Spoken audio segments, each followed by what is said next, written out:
You're very relaxed.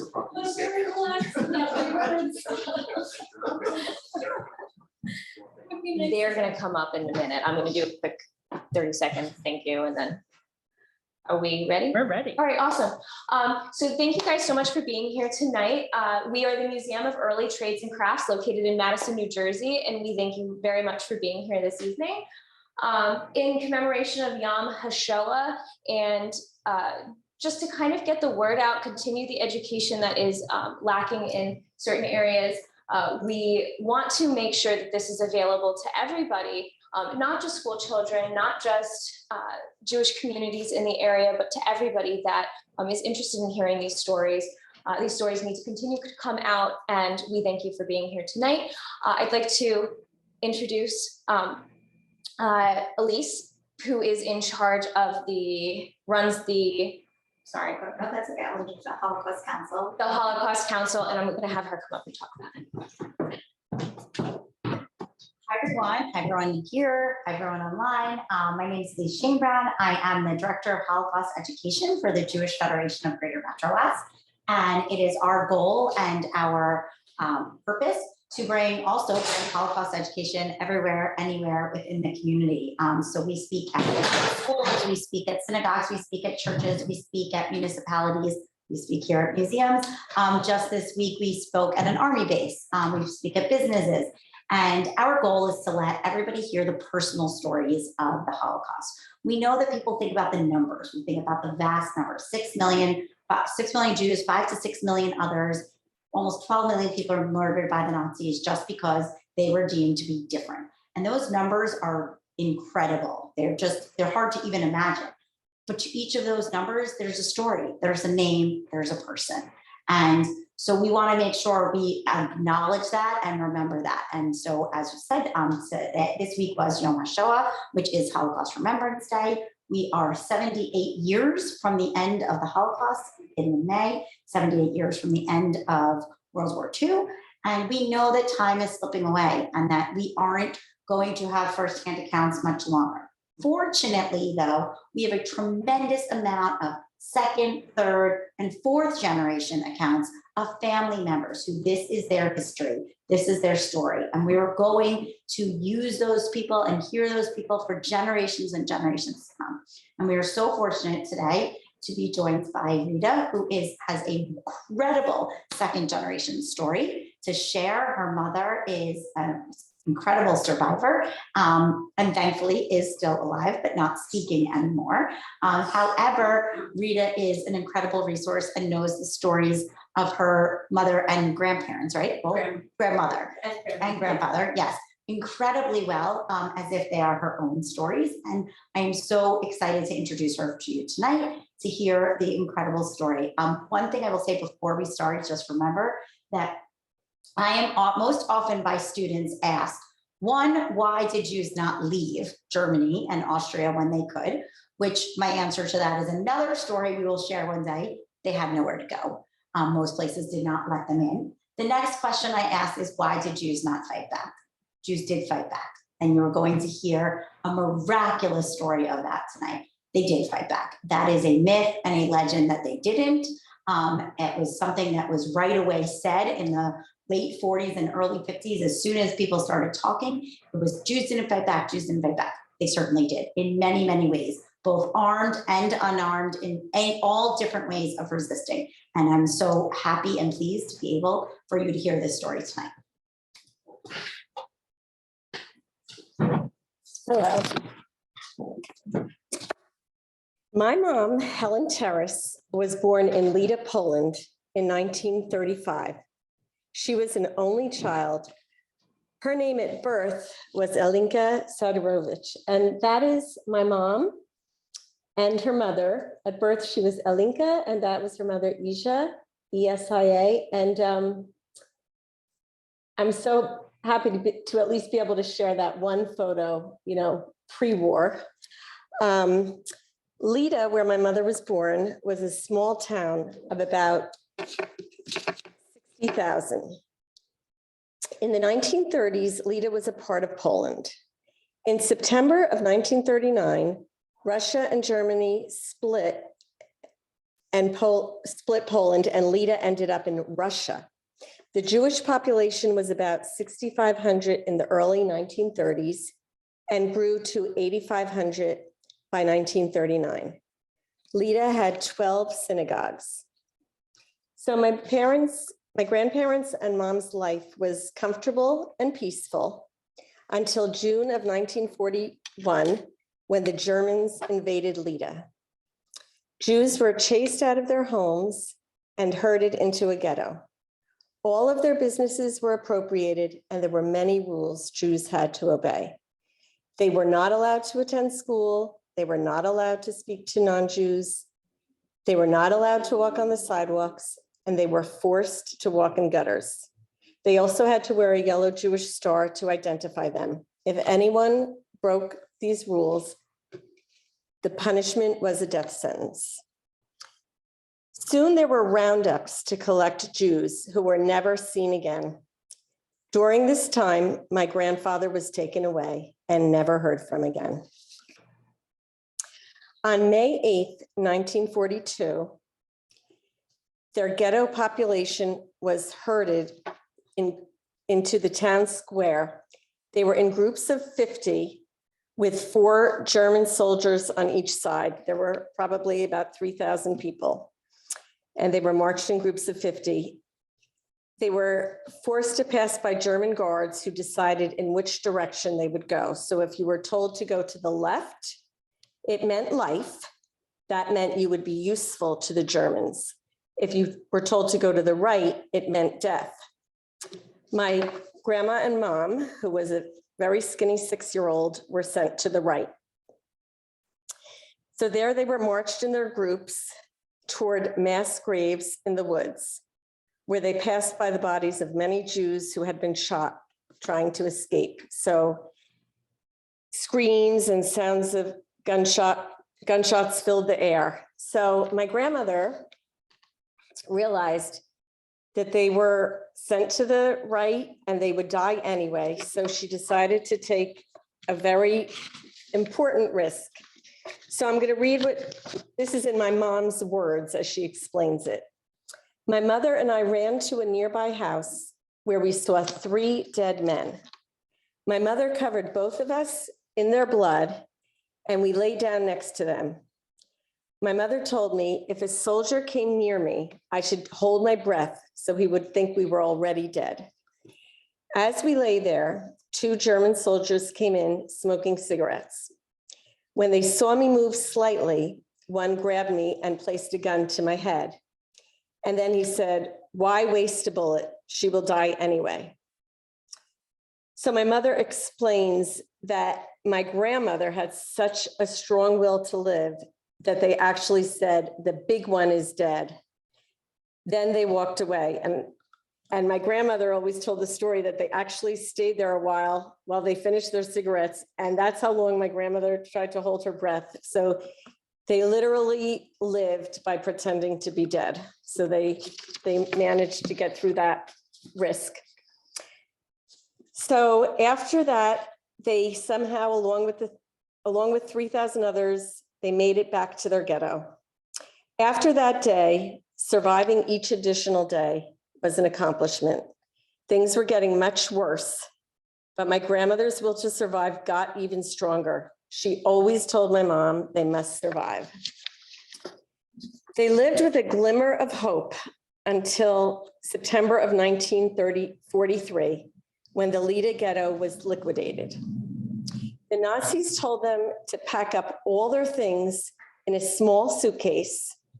This was the night of May 7th, and that they should be at the city square at 8 o'clock the next morning, that they would be moving to a new and better location. But there were rumors of concentration camps and the atrocities happening there. Many didn't believe them. They thought, how could human beings put other human beings in gas chambers and ovens? That's unthinkable in a civilized society, but my grandmother did believe it. So the next morning, They were led in groups out of the ghetto to the railroad station. As their group was being led to the station, my grandmother pushed my mom out of line and she said, "Go to the Kriegers." The Kriegers were a Christian couple who were family friends. Mr. Krieger was a business partner of my grandfather's. They were childless and they loved my mother. When things started getting very difficult in 1941, my grandfather had given the Kriegers money and they agreed that to take care of my mom should anything ever happen to them. So as she was told, my mom ran to their house, but Mrs. Krieger started to cry and said she was afraid that the Germans would kill her and her husband if they took my mom in. My mom pleaded with her, offering to stay in the attic, the basement, the shed, because her mom told her to go there. She was now separated from her mother. Mrs. Krieger still refused. So my mom had no choice but to make her way back to the train station to look for her mother. The train station was a scene of chaos. People were milling about, waiting to get on the train. A group of Germans armed with rifles were standing and watching and herding everyone toward the train. My mom could not find her mother. I mean, it must have been an incredibly difficult situation, a little girl and just all these adults and chaos. Finally, she spotted one of her cousins who was 20 years old. And her cousin said, "Elinka, you come with us. We'll find your mother later." And she took my mom by the hand. As they were waiting to get on the train, a man came up to my mom and said, "Elinka, your mother ran away. She is not here." So when she heard that, my mom knew she had to get away. She could not get on the train without her mother. Well, her cousin wouldn't let her hand go. So her cousin said that the Nazis would shoot my mom if she tried to flee, and she just kept a strong grasp on her hand. I think finally, my mom wrenched her hand away as her cousin was talking to someone else. And because she was so small, she ran under the train between the wheels and got out on the other side. My mom explains, "I don't know the name of that man. I'm not sure whether I knew him or not, but he certainly knew my mother and me, and he made sure that I knew my mother got away. If it weren't for him, I would have gotten on the train and perished in Majdanek concentration camp with the rest of my family." So after my mom crawled under the train, she ran to a farm that she knew of. The owners were family friends. They took my mom in and hid her in a barn with the animals. Of course, my mother was very frightened there all alone. And she says, you know, she was trying to stay hidden, and every time the barn door opened, she cringed. She didn't know if it was Mrs. Lashinsky coming in with food for her, or maybe that, there were Nazis got word she was there. She was just very scared without her mother. So after a few days, the barn door opened and in walked my grandmother. A miracle. It was just a miracle she found her. My grandmother exclaimed, "I thought I told you to go to the Kriegers." So my mother explained what happened, and it's a very good thing my grandmother ended up stopping there as well, and they were reunited. So they stayed at the Lashinsky's barn for about 2 to 3 weeks. During their time there, they informed my grandmother that they heard of a partisan group that was forming in the forest, because at the marketplace, the people that owned the farm were listening and then reporting back to my grandmother. They heard that there were 3 Bielski brothers that created a partisan village that eventually sheltered 1,200 Jews. My grandmother knew their only chance to survive was to find them.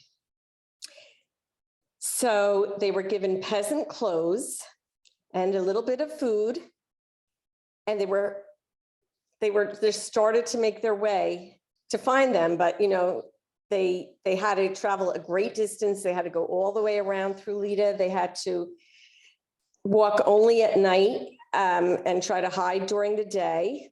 They walked for about a week. And, they had to forage for food, even in garbage cans, and they hid in burnt out villages. Then finally, they made contact with a scout who was a friend from Lita. He hid them in a safe house of Christians who were held at gunpoint by the partisans and told not to talk.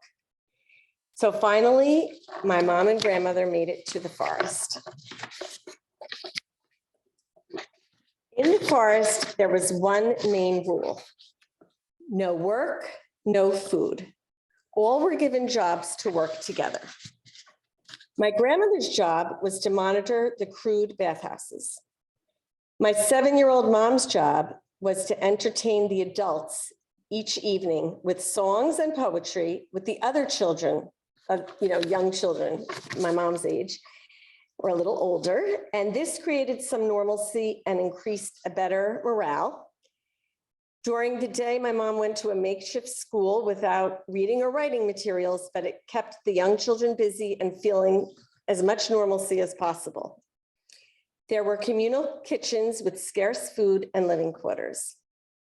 And there were always gunshots, as the Nazis knew there were partisans in the woods, just not exactly sure where. As the Nazis always searched for them, the partisans collected weapons and blew up German targets. It was at night the men and women went out on raids armed to get food. And the Russian winters were brutally harsh. So, they did fight back as much as they could. These were people that had regular jobs before, businessmen, lawyers, doctors, but now here they were in the woods, armed and doing anything they could to survive. So my mom and grandmother stayed in these woods and survived only because of the Bielskis. Tuvia was the leader. There were 3 Bielski brothers. Tuvia would ride through on a horse every day, every morning, and instill great confidence in the partisans. The way my mother spoke about him, I always pictured Tuvia like Prince Charming, because my mother described him like such a hero to all of them. He was a tall, handsome man. I just pictured him on his horse, making sure everything just seemed a little better in their extremely difficult and challenging world. Basically, every morning, Tuvia met with all in the woods, and my mom described it like a pep talk. And then they sang a song in Hebrew that translates to "We are here," meaning they were free and not captured. They were not captured like animals. They were still free, even though they were confined to their woods and hiding. The recurring thought was that one day this would all be over. All wars eventually end. That's what they kept telling themselves, that tomorrow might be the day. And then finally, in July of 1944, the Russian army liberated them while they were in the forest. It was miraculous that they lost only 50 of 1,200 members. I think there's a photo of, so the next photo. So this was a couple of weeks after they were liberated. The shirt my mom has on, you could see there's like something under her left arm. It had to be stitched so often. I think that was like literally her only shirt. And this was in the marketplace in Lita. My grandmother insisted they have a photo to mark this happy day while they look like they've been through a lot. She sewed that skirt between liberation and getting this picture taken. But that picture really speaks to me because, I guess my mom was about 9 there, and 8 or 9, and had been, they had been through so much, and they made it to that photo to commemorate that liberation. They made their way back into Lida, where all was destroyed, and learned that no one in their family survived. Stalin, who was a terrible dictator, was in power. It was no longer Lida, Poland, it was Lida, Russia. Only 250 Jews survived from Lida. So, as their goal was getting to America, an underground sprang up, smuggling Jews out of Lida. Russian border guards were bribed and false documents were made up. So I think there's a display. So following the war, my mom and grandmother lived in displacement persons camps, DP camps in Poland and Austria. So can you read that? Yeah, that is one of the DP camps, but that was also a much easier time, not exactly easy, but much easier. And in the DP camps, my mom at age 12 had her first formal taste of school. Oh, I should say that they did go back to Lida when they were first liberated, and all was destroyed, but they did live there for a while. And then following the war, they stayed in the DP camps. And at age 12, my mom only entered the second grade. So basically it was, she didn't have like K through 7, K through 6. She just had these makeshift schooling with no real materials. So here she finally got into a second grade. One DP camp that was better than the others was a ski resort in the Australian Alps. They rode up the ski lifts. I think there's another couple of photos of the. That's in one of the DP camps where I feel like that's the first picture I actually see, like, peace, a little easier time. Okay, so I'll wait till I get there. So in the DP camp, my grandmother married Joseph Rosenbaum, who was the Grandpa Joe who I knew. He was a concentration camp survivor, and he lost a pregnant wife and son. I always remember looking at his concentration camp tattoo when I was very young and being very confused. And I loved him very much. He always treated me like his very own. And I think I'll get to that, but that's their very first picture in the United States. My grandmother had 5 siblings in the US, 4 sisters and a brother. They had to send paperwork, pay for passage, and guarantee that my mom and grandmother wouldn't be a burden to the USA. Then that took a long time. From Hamburg, Germany, they arrived in Boston Harbor in 1949 when my mom was 14 years old. So they settled in Passaic, New Jersey. That is where that photo was taken. The first one, so that was my step grandfather and my mom and grandmother. I'll talk more about their voyage, but they didn't speak a word of English. And of course, my mom had very limited education. My mom's name was no longer Alinka, it was Helen. And my grandmother's new name from Asia was Esther. So here at 14 years old in 1949, the first time in a regular school, she was placed in a 6th grade because the teacher spoke Polish, which was a good thing. And it's interesting to me because my mom speaks English as well as I do, or better, she's 87, and she writes emails to me with better grammar than like any other person that writes an email. So she really was able to learn, even though her schooling, she had such a rough start, and she had natural abilities, but she actually, did speak till very recently. So, whatever happened, she was finally given an opportunity to learn in school, even at a much older age. So in 1955, 6 years, I think there's a picture. Yeah, 6 years after coming to this country, My mom married my dad, Harry Terrace. She met at the Newark Armory at 18 years old. She was married at 20, and he was a pharmacist. He had a store in Belmar, New Jersey, and I grew up in Ocean Township with my brother.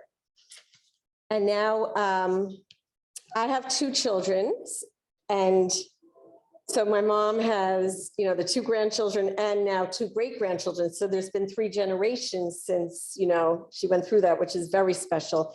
So when my daughter was in the 6th grade and assigned to write a school essay about a person that they considered their hero, she chose my mother, her grandmother, because she survived the Holocaust. So my mom granted her wish and also spoke to my son's class. And after that, that was what started her to become very actively involved, participating in Holocaust programs throughout New Jersey. My mom said, "I'm gratified that I can keep the Bielskis alive by speaking in public. They were our lifeline. And the victims, they can't speak for themselves, but they won't be forgotten." So before I read something very moving that my mother wrote a couple of years ago, I wanted to say that there's a movie named Defiance that is literally the story of the Bielski partisans, and it really demonstrates, how much resistance there really was, and how they successfully defied the Nazis, hid in the forest, and maintained a self-contained society. Losing only 50 of their 1,200 members is really remarkable. They represented the war's largest and most successful group of Jewish resistors. Although when filmmakers arrived on the actual locations, it was tough to find anything still there, but they found where they were, and it's just made for a very good movie. Just to learn more about it. I think this is the first time I'm doing pictures. I think there was a couple more. So there, my grandmother in the blue dress on the right, her will to survive, there with my parents and my wedding, and my brother next to her. So that picture always brings me a lot of joy that, she was there for her granddaughter's wedding day. That was, I think, the last picture? Yes. So besides the movie Defiance, the movie Four Winters, that also, I do believe it wasn't just the Bielskis, all the Jewish partisans. That was such a well-told documentary. And one of the speakers in that literally was such a close family friend to my mother and grandmother. And I highly recommend it, called Four Winters. I spoke in January after that film. So I want to just share. So a few years ago, it was on the 70th anniversary of my mom coming to this country, because she came in 1949. She sent our family this email. "Today, I am celebrating an important milestone in my life. On January 17, 1949, I arrived in this country. That is 70 years ago. Wow. I arrived in Boston Harbor on the SS Marine Flasher, a small ship by today's standards that was used by the US to ferry Marines during the war. The crossing was very rough. The ship tossed around the Atlantic Ocean like a toy. At night, we were tied with heavy ropes in our bunks. There was very little eating as everyone was seasick. After 10 days, someone yelled, 'I see land, I see America.' Everyone ran outside, and indeed, we could see land. There was great jubilation and happiness. For this was America, the golden land, the thing that kept us going through the darkest times. Grandma said to me, 'Elinka, make sure you get off on your right foot.' And so, as our boat docked in Boston Harbor, I got off on the right foot onto a new land, a new life, and a new beginning. As I am now in the final phase of my life, I think about those times more and more and celebrate each milestone with much happiness." So she was about 84 when she wrote this. And, so I'm just glad, I just started speaking. So just a few times, but I realize how extremely important it is. And I'm grateful for, like, there's assistants out there and Ilyse, because you have to learn. It's not the same as being there, but you hear the story enough times that you kind of sometimes feel like you're almost there because, it's your family and you just can't believe it happened and want to share. Thank you. That was wonderful. Thanks. Thank you so Thanks much. for- Very personal. Do you have any questions online or any questions here? No, I have a few questions that I can ask. Let's start with yours, Ilyse, and Okay, then great. anyone who wants to go into, put them in the chat, we can bring them out. Or you can Great. them as well. So the first question, which I think is you're started to touch on, but can you elaborate a little more on why you want to do this or why it's so important for you to start speaking? So I think the biggest thing too, I feel, is exactly what you said about, you hear these numbers, but years ago when I would go to Jewish museums, I would find myself planted next to like a screen and just listen to one survivor after the next. I know I've heard hundreds of stories, and for each story, I feel like it keeps that survivor alive because it touched me, and I feel like it's just, they deserve the stories to be shared. And I learn from every single story, like not any two are alike. And that's what blows my mind, that each time you think, well, this one, another story, you hear another unbelievable act of courage and bravery. And I just think the resilience and the resistance and the hope and tremendous luck, because my grandmother was definitely, smart, but I do think there were people just as smart as her that didn't make it, plenty. So there is tremendous luck. And, there were people that jumped off trains. There were people that made it without either parent. And I share it because I just think too, it just explains the destructive things that could happen, to you, and what happens when people are indifferent to that destruction. And I feel there's such a tremendous importance in realizing too, like the human spirit and how strong we can all be, and the inspiration to just learn from them and be able to remember what so many went through. When we think of what we consider a hard day in our life, it's miraculous. So I feel like it's a story that must be told, because if you don't tell it, it is easy to understand why no one would believe some of the things, because they are still unbelievable to me. And that's the reason. Next is a two-part question. Was there a time that you remember hearing about these stories, or is this something that you just always knew from your mother and your grandmother? So I have to say, since my mom didn't speak at all, I think I was a teenager.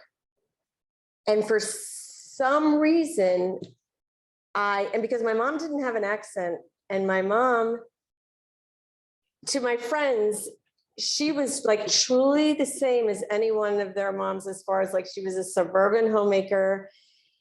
I have friends that are second generation, their mothers still had to get help with English. They still spoke Yiddish. My mother was basically truly the same as any one of my friends. So I never really wondered, and she didn't speak about it. And my father wasn't a survivor. So I think one day, I don't know why I said Hitler's name or something, and I just said his name, and she goes, "Why did you say that?" And I still can't remember perfectly how I learned, but I was definitely older. And with my grandfather, I think one day, and I think I was at least 12, or I asked, or actually they moved to Florida when I was 14. I think I asked my mom why she called my grandfather Joe and not Dad, because I just didn't pay attention that closely, but I definitely realized she's calling him Joe. And that's when, I learned. But like a lot of survivors, they didn't speak. So for example, my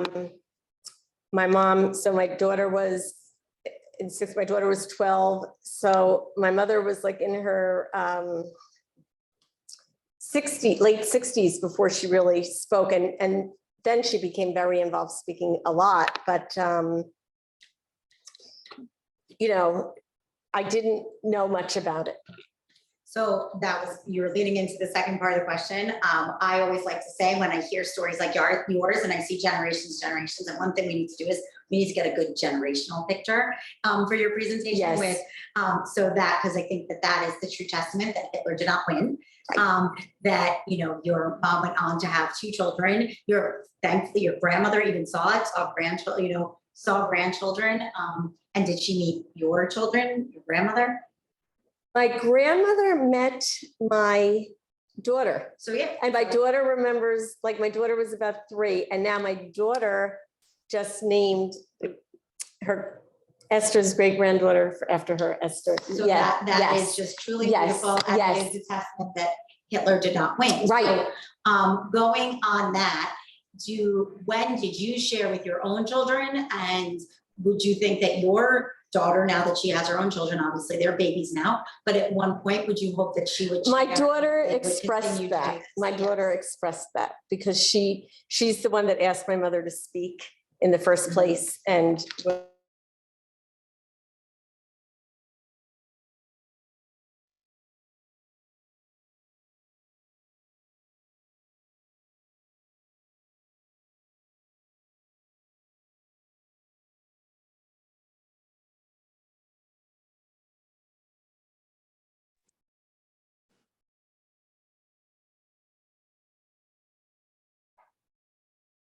like you said, it's 78 years since, you know, so we want to do our best. To continue Yes. to show. Thank you. Since this is a nice intimate group and online, maybe they can even answer. Did anybody, just out of curiosity, because it is a well-known story, had anybody heard of the Bielskis before?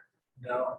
No, okay, so you did. Okay. So if you haven't heard of the Bielskis, they actually some are local to this area. We are fortunate to have some Bielskis that live around here, as well as multiple other people that were generations that were with the Bielskis and their children and grandchildren. So we actually in New Jersey had, I could think of at least 6 or 7 people that were with the Bielskis that you know, they're not all alive anymore, of course, but that had lived and settled here.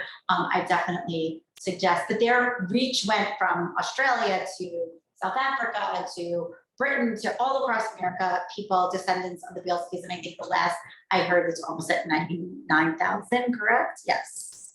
9,000 descendants that have survived and came out because of the 1,200 that the Bielskis helped save. And they were So- just, you know, to be Bielski, I mean, they were Right. not regular, you know, just, and they managed to be leaders and do all that. So, which is truly remarkable. They had, but I would suggest you watch the movie. It's actually done extremely well. There are a few movies that I point to. Historically, Defiance is one of those that is very historical, as is Schindler's List. They were both very well researched and done extremely well and filmed back on location, which I always think is extremely important. So I do suggest you watch that, to those of you that haven't.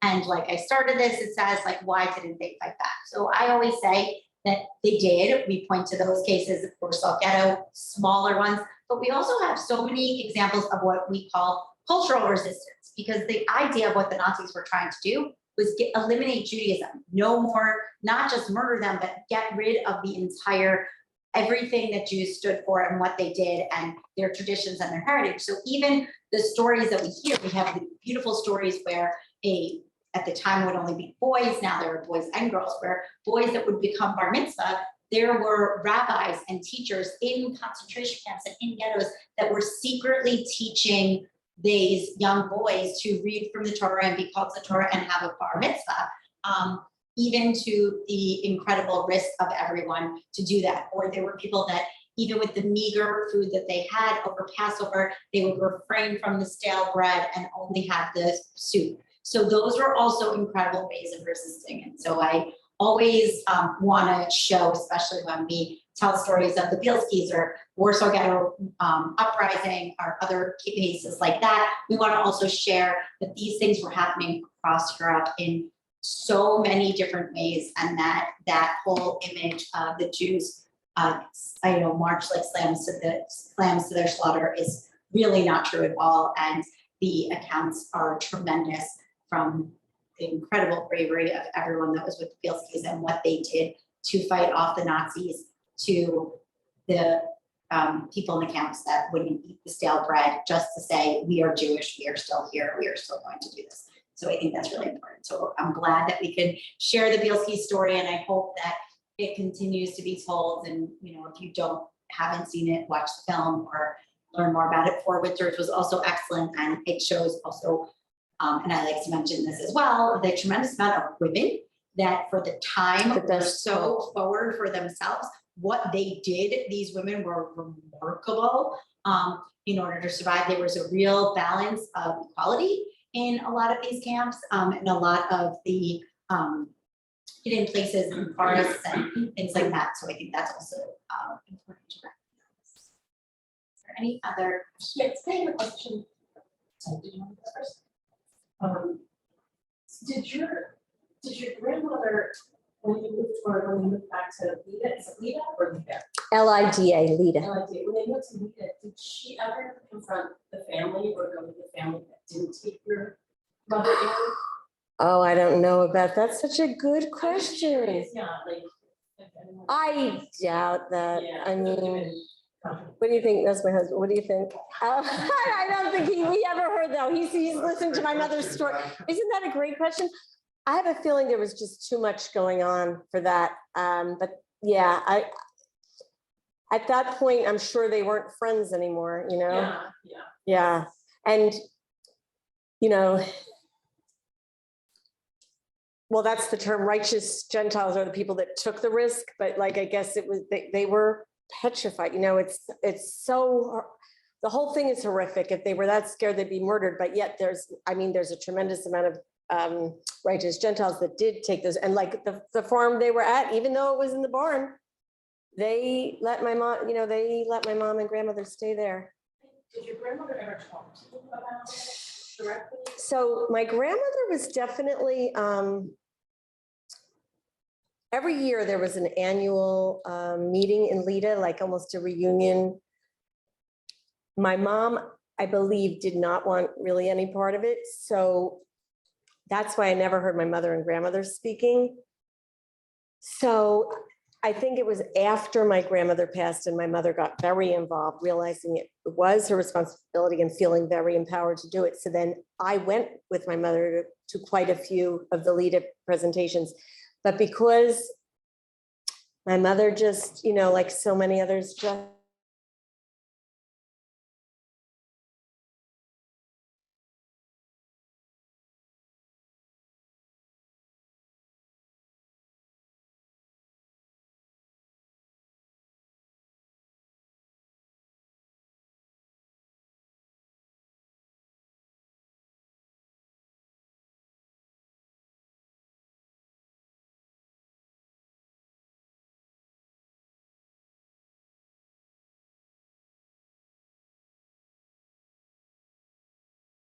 but I am really grateful. I get so much from my mother, who, of course, when something traumatic, she was so young, but she was like, she was born in 39. So she didn't come here till 14. So when she remembers plenty, but there was plenty, I'm sure my grandmother shared. And so I missed that. That's why when I hear people say,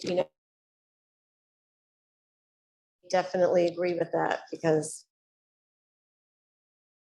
some people, parents that they were able to discuss it with, And obviously, it's also an extremely well-known story. So we have documented, Yes. like there are specifics, of Yes. course not, but as a whole, we have a lot of documentation. All of the Bielskis gave many testimony. Right. And we know a lot, as well as a lot of other people in the forest. And also, I think Spielberg was like 20 years ago. Yes.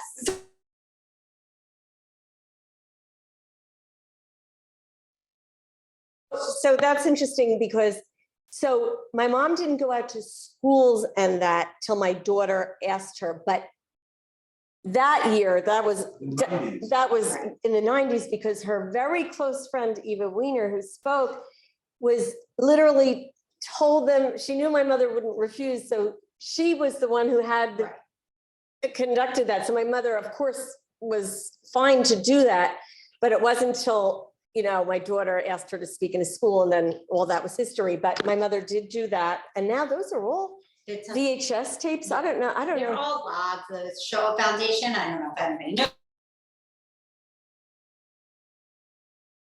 Spielberg had started to gain testimony. It now gains testimony of Rwanda and other other different genocides as well. And those are all incredible resources. And at last I had heard, and I think it still holds true, the Holocaust is the most documented event in world history ever. So there is an incredible amount of documentation, yet still it is also the most denied event in world history, unfortunately. And that's because anti-Semitism still exists. And so it's interesting balance of the two. But I want to go back a minute to the question you asked about them confronting the people that deny them. So you have to recognize that if you were caught, okay, saving a Jew, you and your family were murdered. So you were just as much as at risk. So it's interesting because I do this work, this is my life's work. I do this all the time. And I've heard from stories, no, not one survivor ever survived if they didn't have someone somewhere help them. It was impossible. I've heard thousands of stories, and never once has there been that piece. Even if they survived in Auschwitz, there was someone that gave them an extra bread or someone that snuck them something or whatever that may be. They had to have a little bit of help. There were almost 550 million people living in Europe at the time of Nazi rule during World War II, at the time of the Holocaust. 550 million. 6 million, $6 million, so roughly 12 million people were murdered by the Nazis. So if you think about how many, just a few more had help of that portion of 550 million people, how many more could be saved? But then you also think, and I've heard a survivor tell this story many times, he was saved by, very much saved, hidden, saved, the whole thing at risk, with Nazis coming to find them to himself. He was saved by a couple that they knew on farm in a similar situation. And he tells a story all the time. He had 7 kids, the man that saved him and his mom and his sister. And he says, me alone, I would have no problem. I would take the risk. But then I got married, and then I had 2 daughters. And then my 2 daughters had 2 sons. And got married, and I had 2 sons. And then each of them, one had 2 daughters, one had 2 sons. So now I have 8 more people that I'm responsible for. And while I say and I speak and I say over and over again, do the right thing, do the right thing, do the right thing, I then think about the PWATs, that's who saves this man and his family. I think about them, and I think about that incredible risk that this man took for him, his wife, and his 7 children. And so it's remarkable what some of them did, but it's also somewhat understandable in that way. I try to not focus on that, and I try to think we all should have helped. What happened to those 550 million people living in Europe? How could this have happened? But then you think of those ways too. So it's a tough thing, and that's why we tell these lessons over and over and over again. And we hope that these students today stand up and do the right thing. Obviously, we hope it's never for something like that, but even just for, you know, talking to somebody outside on the playground, or when they're older, sitting at lunch, or whatever that may be, that we do the right thing and that we stand up for people when something isn't right. So, any other questions? We have one online from Christine that says, has Rita or her mom gone back to their town in Poland to see what it's like? And was there anyone still there that you're in touch with? No, and my mom had no desire, because it wasn't her Lita, you know, it just, what was she gonna look at? The thing that really, like, I believe went to Auschwitz when she went. She understandably had no interest, and she had no one there.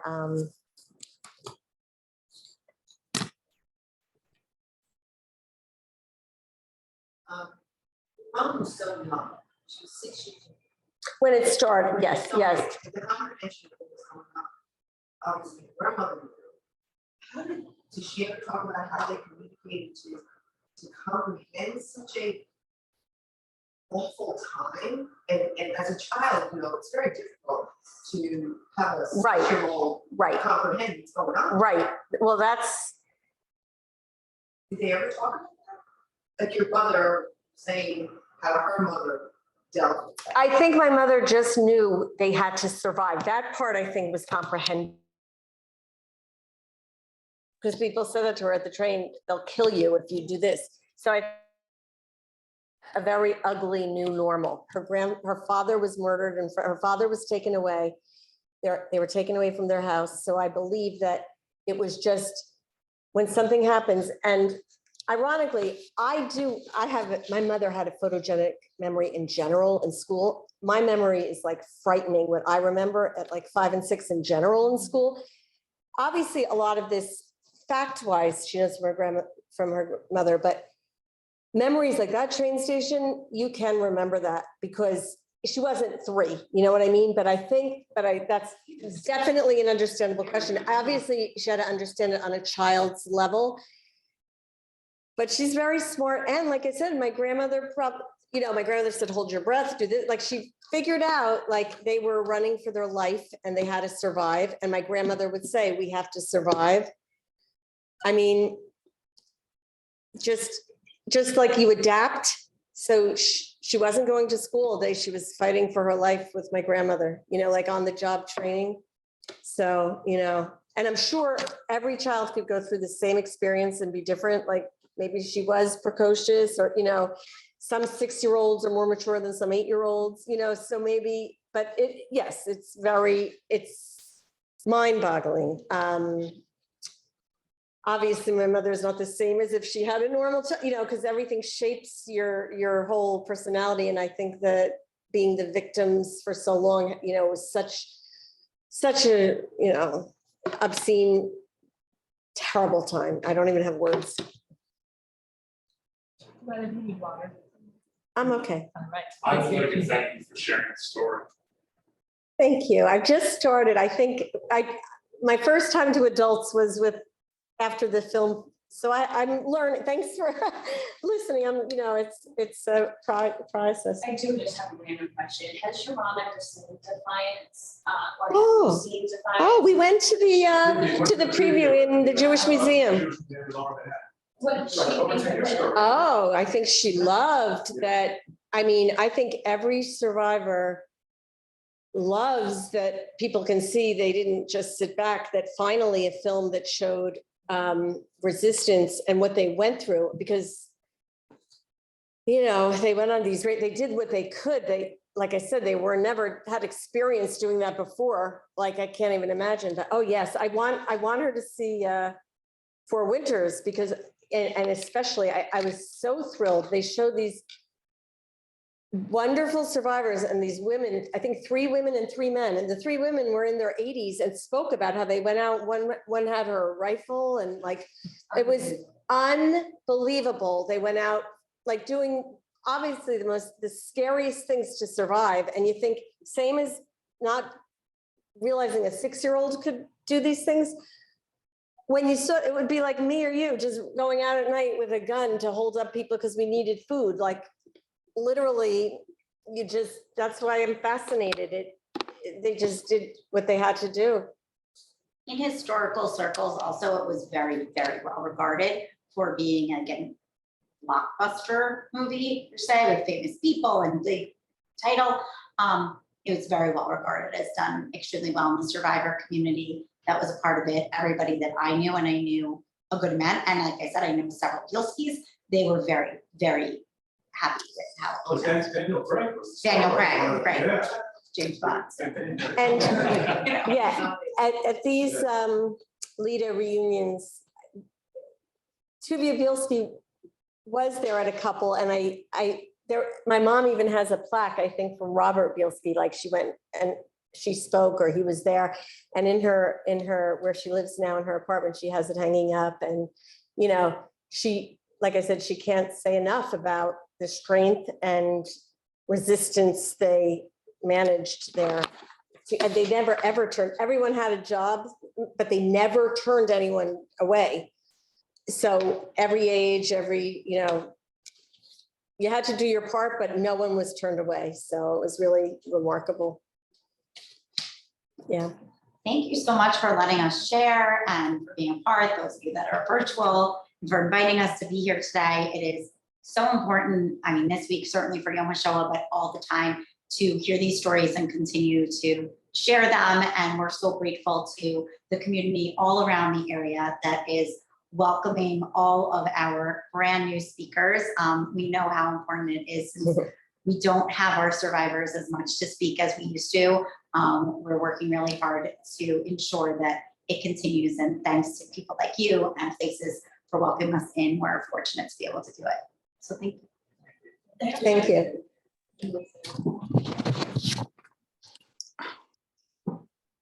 Rita was great. Rita, I saw the whole thing. I just wanted to say that on Sunday, Four Winters will be playing in Cranford. Oh, And Thank you so much. so if she's anybody saying wants to go to Cranford on Sunday, that would be great.